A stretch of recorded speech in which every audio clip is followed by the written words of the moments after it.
So here we are for round 3. We are 1-1 in this league. We made one minor change to our deck. For this round. That's a nice thing you do with the leagues. You can change your deck a little bit. We basically took out our 1-drop Flameblade Adept because it doesn't do much in our deck, and we put in our 5-drop Manticore because we boarded in twice the last 2 rounds for games 2 and game 3. So we had an issue round 2 with our opponent being bad-mannered. I made a little video to show you how to handle that if you ever want to. I took the liberty of basically talking to customer support and sent them the video. And they can handle that however they want. I'm not gonna do anything about it beyond that. I don't want anything back in return. I just want it to be handled so you cannot do that. Anyways, that's not really something we're here to do. Here we are to win a game and match. So we have a 2-drop.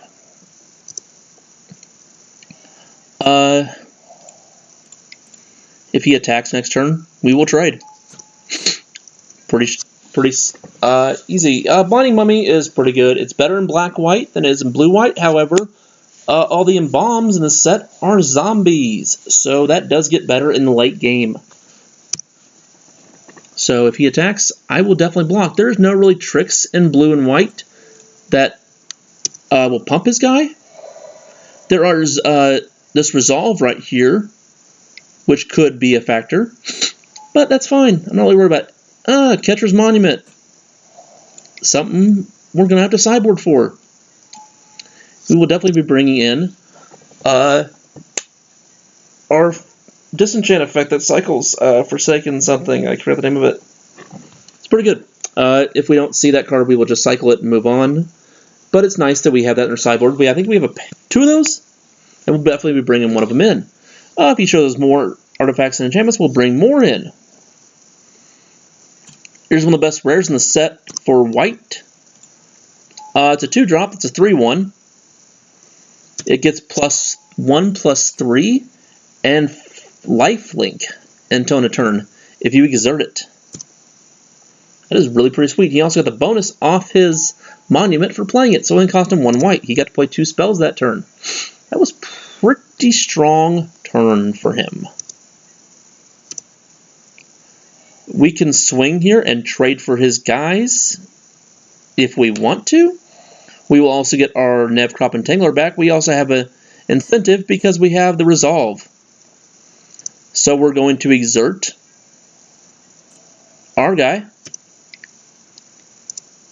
We're going to use his ability, get back our 2/1. If he chooses to block here, the Resolve will be a very good effective trick, because we'll untap our guy.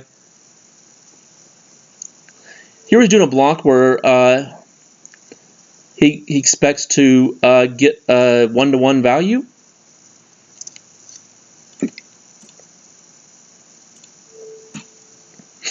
But we're going to untap. And now our guy is basically unexerted. We're going to keep him alive because the damage prevented. We unfortunately did not get both his warriors. We only got 1. We could cycle our attendant, Oketra's attendant, but it's nice that we have a double flyer. So I don't see a reason to cycle it, honestly. We have a 5-drop. We have another 5-drop play. There's no reason to really cycle this card right now. He has 2 cards left in hand. We will probably also bring in Blazing Volley against this deck because he is playing a lot of tokens. We just drew Final Roar, which is sweet. Here, if we want to swing with the Entangler, we have to exert. Yeah, let's do that.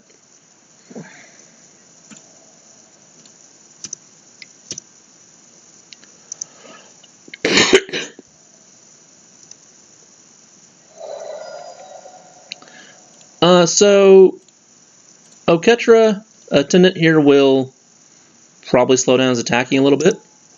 We'll see. It may not. He may have bounce spells for this guy. This bird. He may not. There are 2 really good bounce spells that bounces a creature if it's tapped, and you draw a card. It's called Gale's Ride. There's also Wings of Rebuke, which each player will discard. Remove 2 cards from the top of their deck and put them in their graveyard. Both those cards are very effective. That's the only 2 bounce spells they have. There's Floodwaters at 6 mana, which bounces 2 of my guys. So he's just going to exert here his Tall Crop and his Glory Bound Initiate. There's unfortunately nothing we can do about that. So we're going to be taking a bunch here. We are going to get in front of his Tall Crop Elite and see if he has any tricks. He does not. We're just going to be taking 11, going to 9. He gained a lot because it's also getting lifelink. So he's back up 22. He has another Tall Crop. So that will kill us next turn if we do not kill this Tall Crop Elite. We have Winged Shepherd. We could block. But we need to get rid of this Tall Crop. It's going to cause a lot of pain if we do not. We could have cycled the Winged Shepherd, but I want to play it next turn. And this does not get back Oketra, so I'm just going to leave it on blocking duty to block all the warriors. And his Exert guy cannot attack, so that's good. That's the downside about Exert. You don't get an attack next turn, so you kind of want to swing all out when you exert your guys. You don't want to just leave one. You don't want to leave a lot back because they won't be there to block for your next round. You kind of want to do damage as much as you can each turn because you want to kind of push through as much as you can each turn. Because this is a fast format, you want to get as much as you can out of all your creatures. Here you just trade off one of his creatures to push through the damage. That's fine. I see that. That's a good reason. Here he has Simmerskull Drake. That's unfortunate. We're going to die. So if we block here, we can't Birch Strength. Yeah, there's no reason to play this game anymore. We can cycle.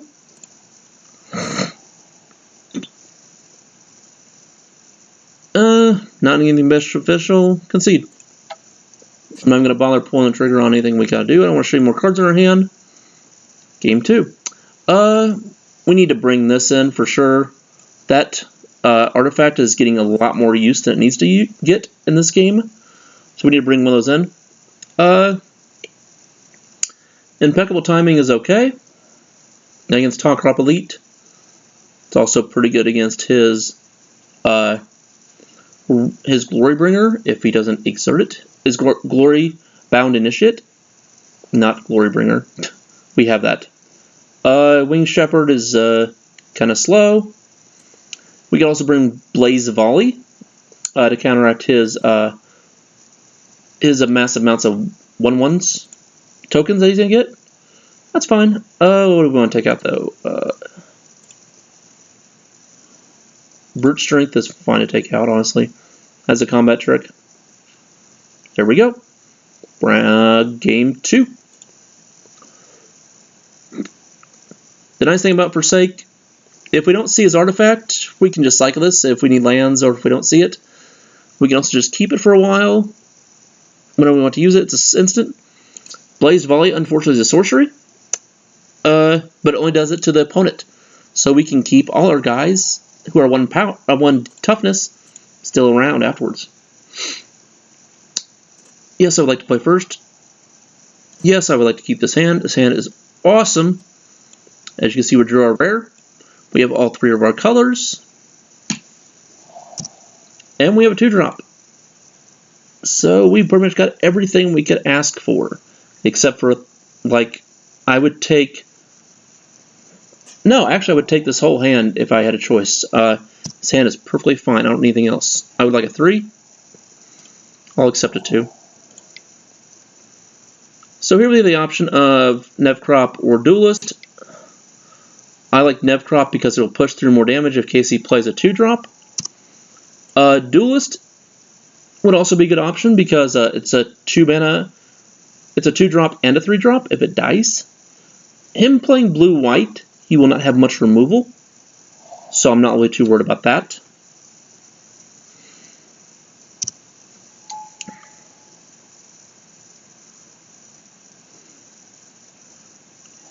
This Binding Mummy here, I'm just going to exert right past it.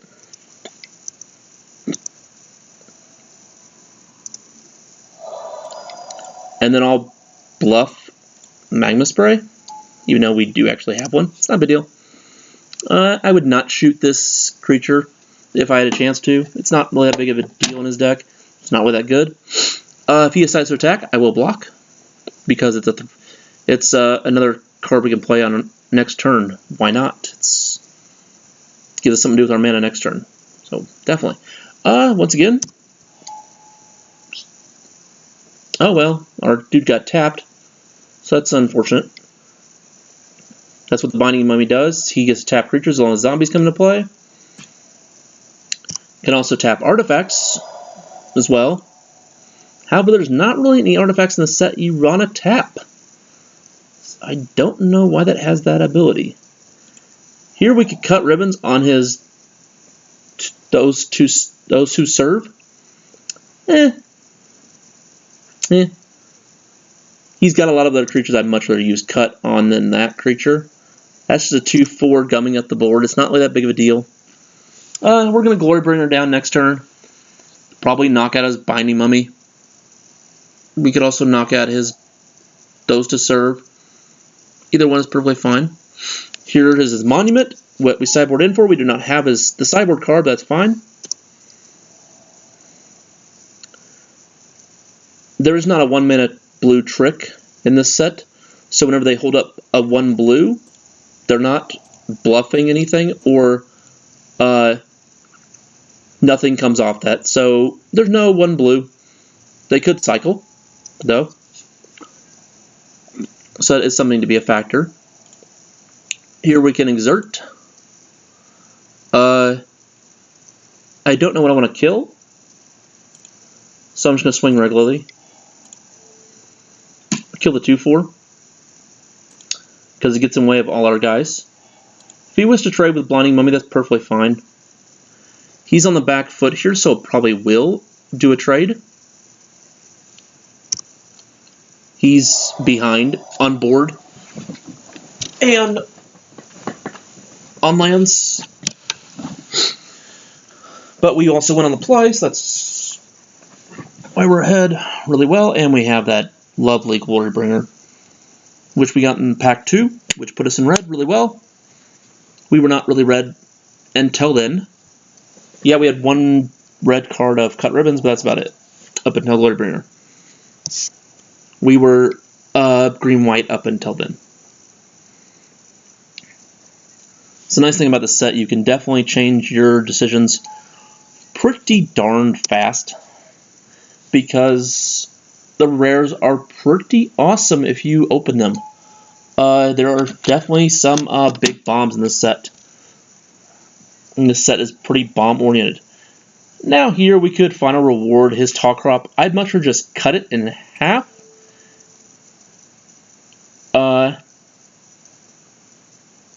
Because that's better. Honestly, for our mana.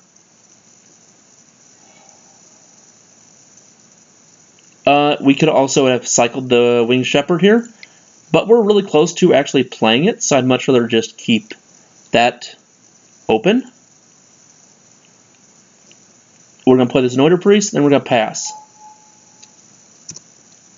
And now we can also maybe play ribbons later. We actually don't have ability to play ribbons, but that our opponent doesn't know that, so that's fine.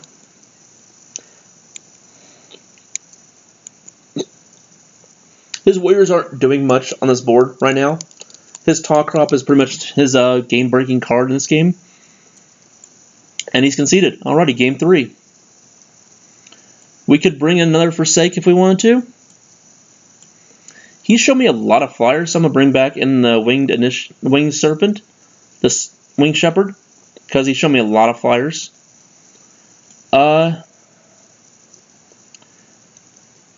This True Heart Duelist is actually pretty good against his ground creatures. So is this Priest.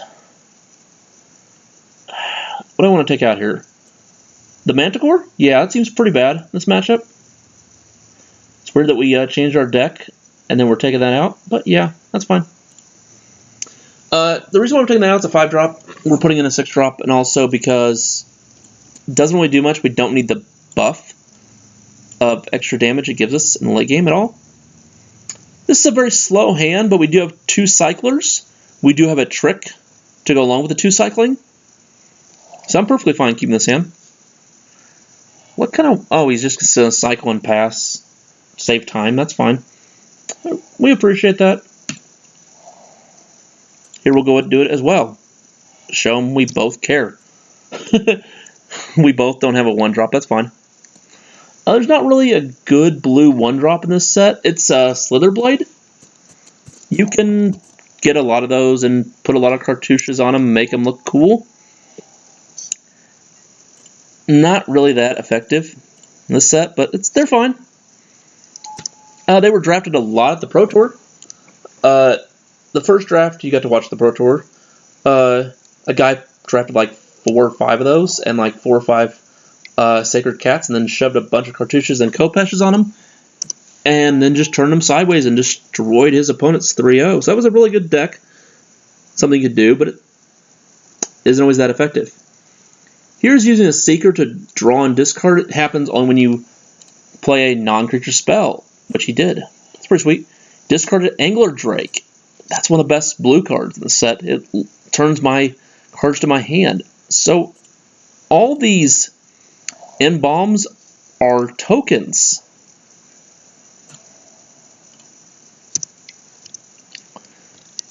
Which is sweet.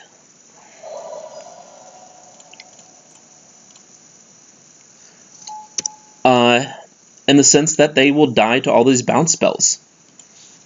Angler Drake is pretty good. A 4/4 for 6 mana flyer is pretty good on its own. The ability it has makes it way better. It's one of the best blue uncommons in the set. Honestly. What does this do? Target creature cannot be blocked this turn until in a turn those creatures... Oh, so he's just going to draw 1 card whenever this thing attacks me for 1. It's a really weird sorcery. That's fine. I can't do anything about the block. Yay! You dealt me 1 damage and you drew a card. It's a pretty good combat trick. Sorcery speed, though, gives all your guys a lot of draw. He just needed to draw a land. That's all he was really looking for. He got the trigger off his monument. We still can't kill it, unfortunately. So yeah. He's probably going to block my Initiate with 2 creatures here. And we're going to get him with impeccable timing. Exert, attack. +2/+1, or +1/+2. I'm assuming he's going to double block. He's done it before. I was wrong. So we're going to... We could cycle. We could play a 3-drop. Either one is perfectly fine. I'm going to go ahead and put the...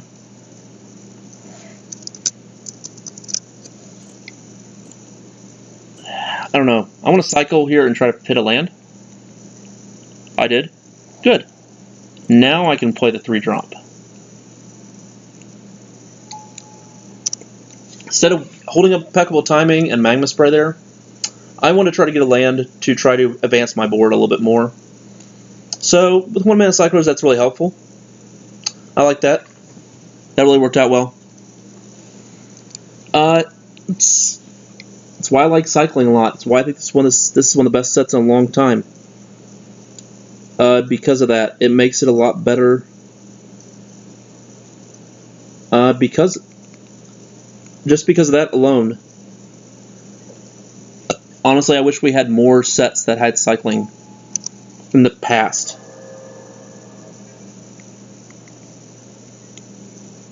And I hope we have more cycling in the future, honestly. Oh, wow. What do we have here? We have a dead Tawkrop.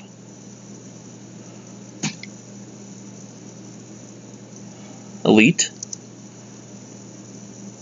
Then we have a swing and a swing.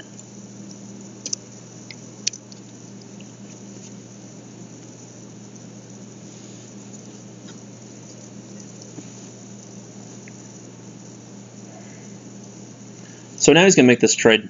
He didn't make this trade last turn. He's making it now because he can make it with both of his guys. So I have to value which one of my dudes I like more. His Anointed Priest does have a bomb. Something we wouldn't mind doing next turn is that I'm perfectly fine if he does that embalm trick with that guy. I'd much rather keep my 3-drop here and not care about my 5-drop embalm dying.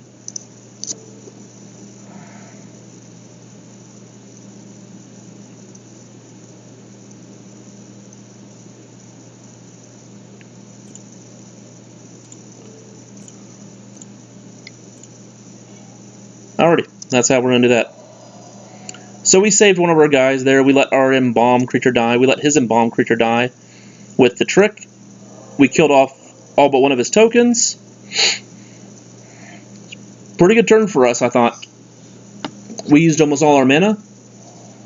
I'm pretty happy with that trade. He does have a 5-drop here he can play. He also has a Anointed Priest in the yard, which he can use to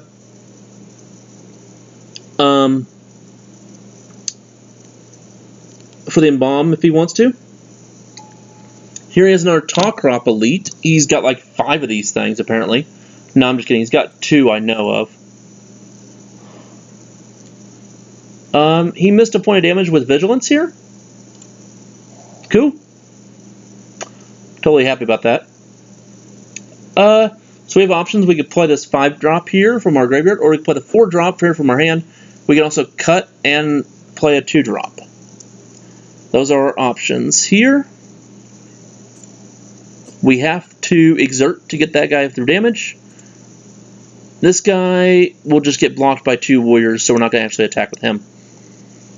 If he wishes to do a trade here, I will definitely accept.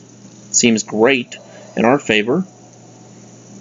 Here we can cut down his flyer because it is a problem.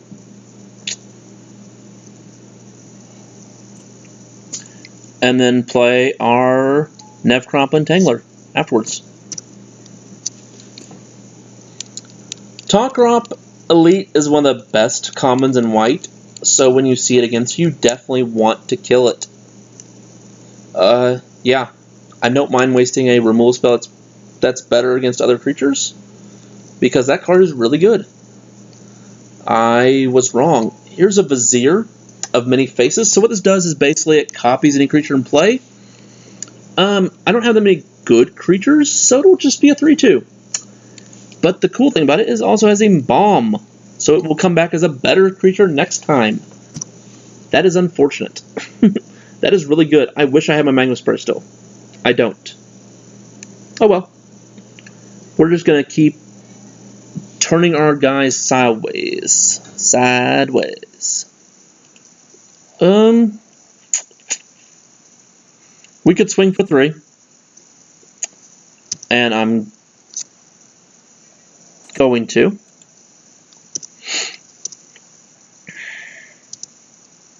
If he trades a warrior and a binding mummy for this, I'm perfectly fine. We got a backup way to get it back. That's what he's going to do. That's fine. I'm okay with that.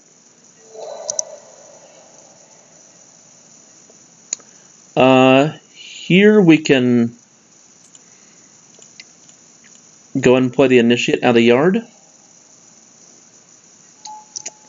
We can also bluff Resolve here with 1 white, even though we don't have it in our hand.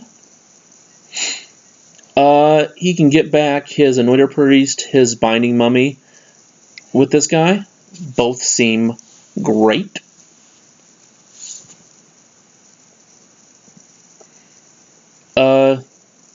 Yeah, he's getting back into Order Priest. That seems like a good one.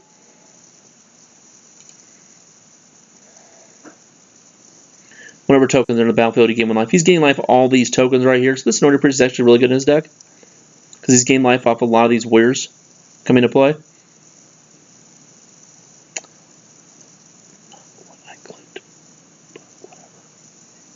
He wanted back the Seeker of Insight. Oh well. Good way to fix that. You can make your graveyard bigger by hitting the arrow to prevent that from happening. Oh well. Happens. I wouldn't have picked the guy he picked either. I would have picked the Seeker. But I don't think he's going to cast many non... he's still got a 1/3. He's probably not going to cast too many non-creature spells anymore in this game, so he's probably not going to get too many loots off it anyways. So maybe 1.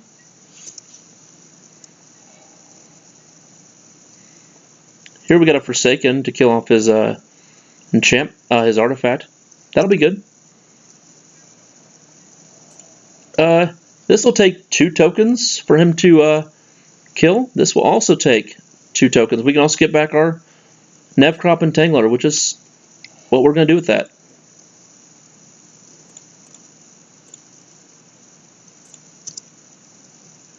Come right back into play.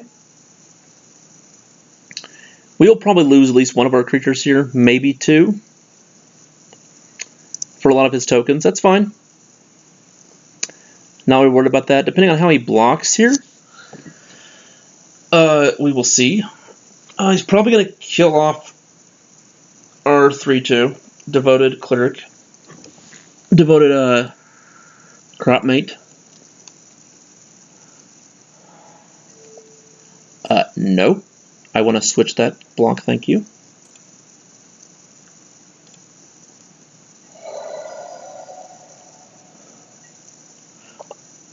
I could kill off his token generator, but this is more mana efficient, so I'm going to play it instead. Depending on how this turn goes out, I may cycle this card, honestly. If I need to deal with one of his creatures in play and get a removal spell. We'll see. Order Priest, not really too worried about that. I would have probably gotten back Zveer of Many Faces, but that's just me. He's getting a lot of ability off his Monument here. You don't get Monument. You don't get a trigger off that often Bomb at all. So here's a nice little deal. All his warriors are dead. Goodbye. Not sad one bit. That was awesome.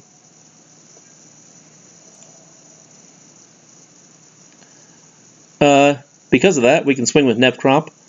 We can also swing with this Tall Crop. Crop is used a lot in this set for some reason. That's just funny.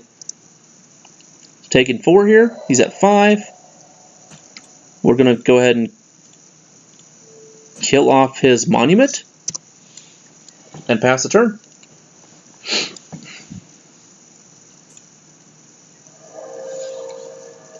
It's one of the few monuments you will see played in Limited. Most of the monuments are not that great. The green one's pretty good, the white one's pretty good, and the red one's decent in a long game. Other than that, the black and the blue are not that great for their mana cost. So here's Very Many Faces. It will become probably a Tall Crop Elite, just so it can block next turn.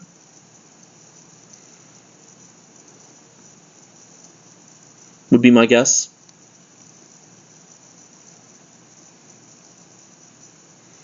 Or it could become a Noiter Priest and get him another life.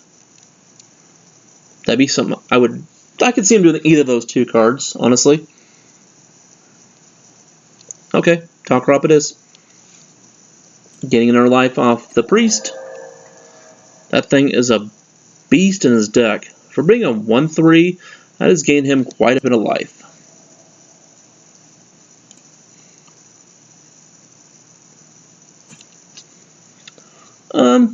So we're going to get fanned here by the Fan Bear on the Top Crop. There's nothing we can do about that. We can still swing for 6 here. He has to block these guys.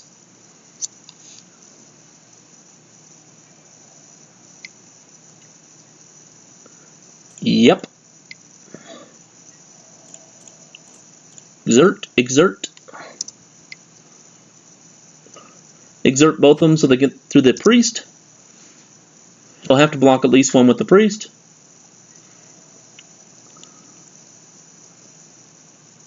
Okay. I'm going to kill the Top Crop, because I want that gone. I'm not really worried about the Anointed Priest. Alrighty.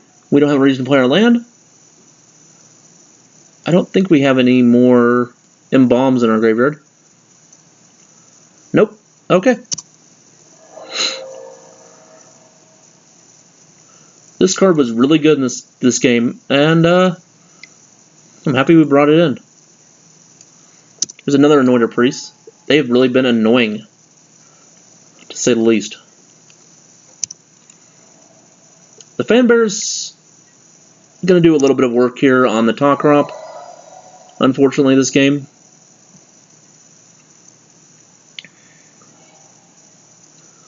Which is unfortunate. Nothing we can do about it, though.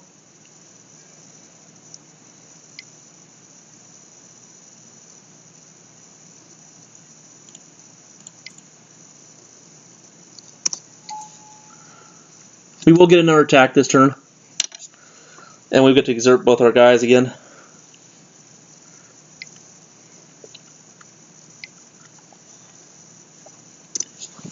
There's that Glorybound Initiate that has lifelink, which will be a problem, because we've already used both our removal spells. We still have 2 Deem Worthies in our deck.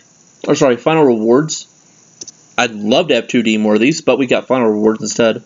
So we'll use those on probably as Anointed Priest or Glorybound Initiate if we draw them.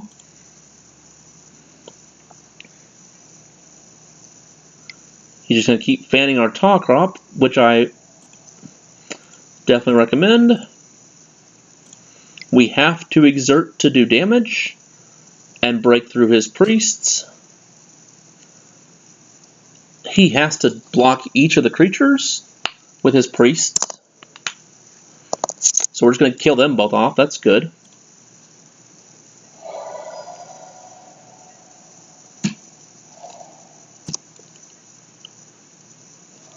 This is working out well. We cannot cast Ribbons on our deck, unfortunately. If we had Nurse Swamp, we could. I could have put a Nurse Swamp in, but it would definitely have affected our mana base. Honestly, we got Glorybringer in our deck, so we should be fine here. He's not doing much damage to us.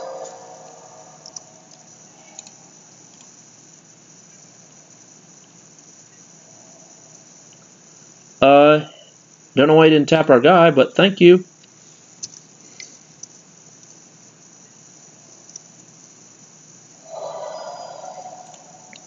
We just got a free 2 points in, so that's good.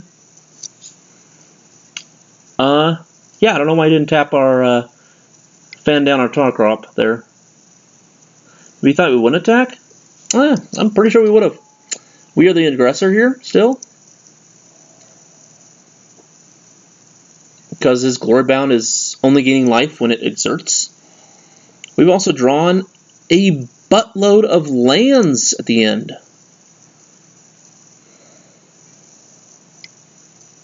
So he is going to tap down our Top Crop this time. We're going to have to exert both our guys again to get through.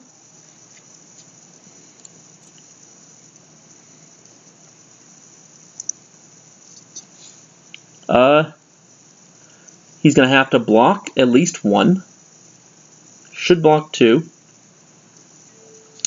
What is worse here? I'm going to vote Binding Mummy is probably a worse card to see right now, other than the Anointed Priest. So that's what we're going to kill first. He's at 3. The Anointed Priest could have been also a one to kill, but I'd much rather kill the Binding Mummy. It does tap our creatures, prevents them from blocking his dudes.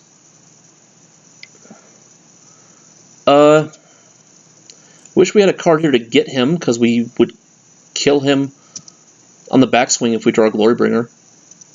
But we don't really have a way to stop his attack here. Stop his life gain. Wish we had something. Final reward. We will probably kill his Fanbear on his turn during his upkeep.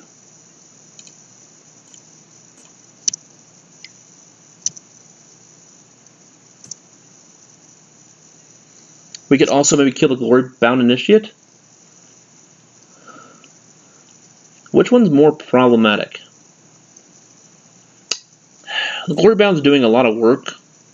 The Fanbear's just doing work because it's keeping our guys tapped. I'm going to kill the Glory-bound. I know it's exerted. I'm doing it on his turn, that way if he spends mana to counterspell, that's why I'm doing it now. I'm also doing it on his upkeep, so he can't draw his extra card and get effect out of it. I could have killed the Fanbear, but I feel like that guy's going to be more beneficial in the long run because it does do a lot more on the board in the game life category. Alrighty. See what happens here? Nothing. Cast. I could have cycled this and then cast it from the yard, but I just need the double body. And the only card I really want to draw right now is Glorybringer. Honestly. That's all I want to draw. Alrighty, we won. We got 2 out of 3 packs back. So we basically got almost all our money back. Because we did open Glorybringer. So that was us going 2-1. It was not too bad. We did have an issue in Game 2 with our opponent being naughty. And we lost Game 1 because of just too many big creatures. I mean, round 1 because of too many big creatures. So I will do these probably do this once more this week before the PPT this weekend. See you then.